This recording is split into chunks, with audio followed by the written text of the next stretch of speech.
Marilah kita berdoa dalam nama Bapa dan Putra dan Roh Kudus. Amin. Allah yang Maha Penyayang dan Maha Pengampun, kami bersyukur dan memuliakan Dikau atas cinta-Mu yang tak berkesudahan. Kini kami berkumpul bersama di hadapan-Mu untuk memuji dan meluhurkan kebesaran kasih-Mu. Kami mohon kepadamu, sudi kiranya Engkau hadir dan mencurahkan Roh Kudus dalam hati kami, agar doa dan hidup kami semakin berkenan kepadamu. Demi Yesus Kristus Tuhan dan pengantara kami, yang hidup dan berkuasa, Allah sepanjang segala masa. Amin. Marilah kita mendengarkan sabda Tuhan. Tuhan beserta kita, sekarang dan selama-lamanya. Inilah Injil Yesus Kristus menurut Markus. Dimuliakanlah Tuhan. Yesus dan murid-muridnya berangkat dari situ dan melewati Galilea, dan Yesus tidak mau hal itu diketahui orang, sebab ia sedang mengajar murid-muridnya. Ia berkata kepada mereka, Anak manusia akan diserahkan ke dalam tangan manusia, dan mereka akan membunuh dia, dan 3 hari sesudah ia dibunuh, ia akan bangkit. Mereka tidak mengerti perkataan itu, namun sengan menanyakannya kepadanya.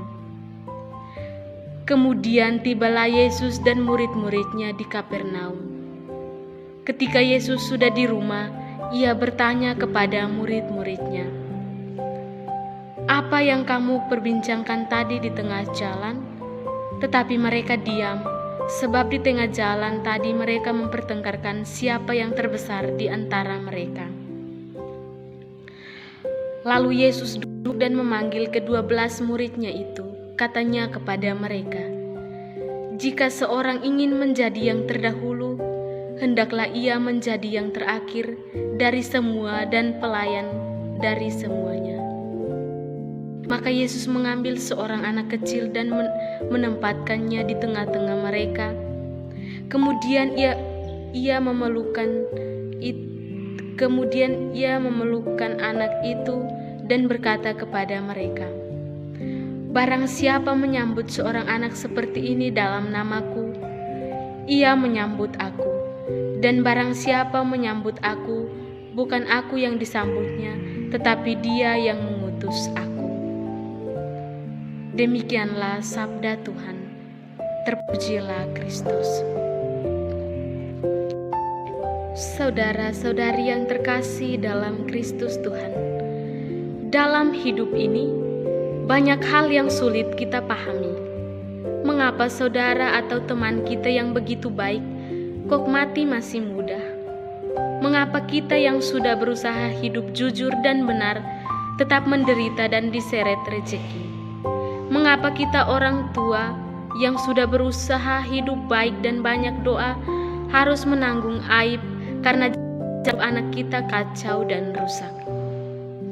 Apa salah kita? Bila kita tergolek di rumah sakit, kita bertanya, "Apa salahku Tuhan? Aku kok harus sakit begini, padahal acaraku padat ini.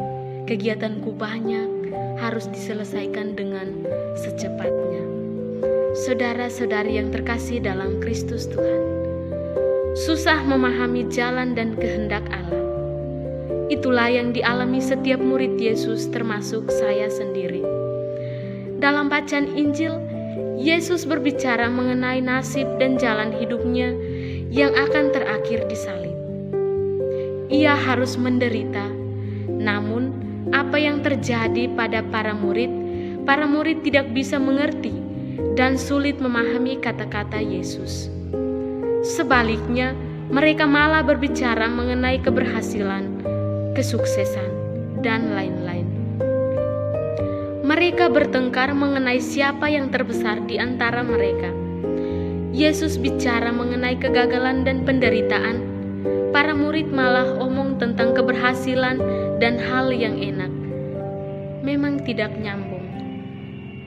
Kita memang harus memohon dalam doa agar bisa mengerti jalan salib Tuhan. Maka surat Yakobus mengajak kita agar kita suka berdoa. Berdoa yang benar itu bukan berdoa demi keuntungan diri sendiri, tetapi berdoa agar kehendak Tuhan bisa terlaksana. Nyatanya, kehendak Tuhan itu sering tidak enak bagi kita, sering sulit kita pahami. Kehendak Tuhan itu memang sering melampaui segala pikiran dan kehendak kita. Semoga. Amin. Saudara-saudari yang terkasih dalam Kristus Tuhan, setelah kita mendengar dan merenungkan sabda Tuhan, mari kita akhiri dengan doa. Marilah berdoa. Allah Bapa yang Maha Rahim dan penuh belas kasih, kami bersyukur kepadamu karena Engkau mengutus Putramu Yesus Kristus untuk menyelamatkan kami. Terima kasih atas penyertaan-Mu sepanjang pertemuan ini, sehingga kami dapat mendalami dengan baik. Kami mohon kepadamu, semoga Engkau meneguhkan iman kami akan Putramu Yesus Kristus, satu-satunya penyelamat dunia. Dialah Tuhan dan pengantara kami, yang hidup dan berkuasa dalam persekutuan dengan Roh Kudus, Allah sepanjang segala masa. Amin. Dalam nama Bapa dan Putra dan Roh Kudus. Amin.